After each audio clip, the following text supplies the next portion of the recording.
Andito kami ngayon sa Anastasia at kami ay pupunta doon sa ilog. Pababa itong lugar na ito. Pababa. Ayan. Tignan natin yung ilog ng Anastasia. May kalabaw. Ayan oh, malinaw ang ilog dito. Ganda. Malalim. Ay, dito na lang tayo. Ayan. Taga-Bungoy laang. Ayan. Medyo malalim daw na yung lugar na yon. Sa Pandaron malalim ano. At yung cottage.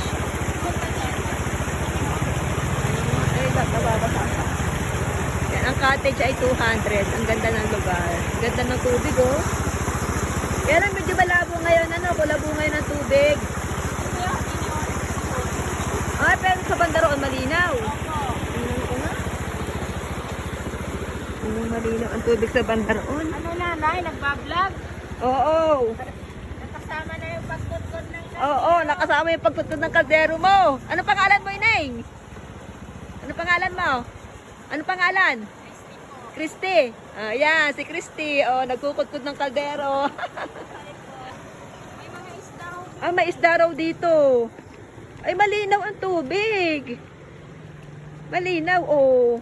Kaya lang ayoko lumusok. Ay, ang linaw. Ang linaw. Anong pangalan ng ilog na ito? Pangalan ng ilog? Asuncion River. Ah, Asuncion River. Ang ganda, ang linaw. Ang ganda. Asuncion River. Ah, Kabatang alin? Kabatang. Di ba may river din doon na pinupuntahan? Sa Kabatang, Ining?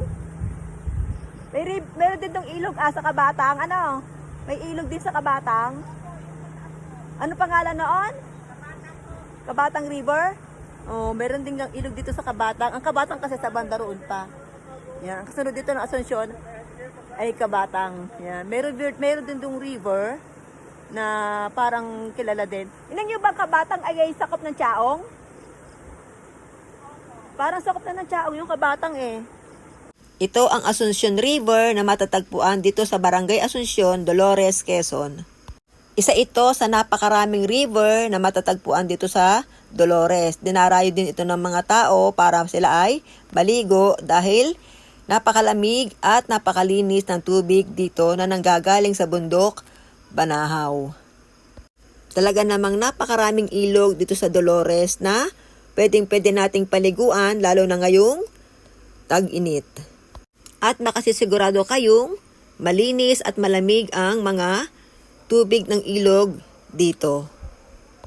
Ganda ng river dito. Sa Asuncion River. Ang ganda. Sabi po at God bless.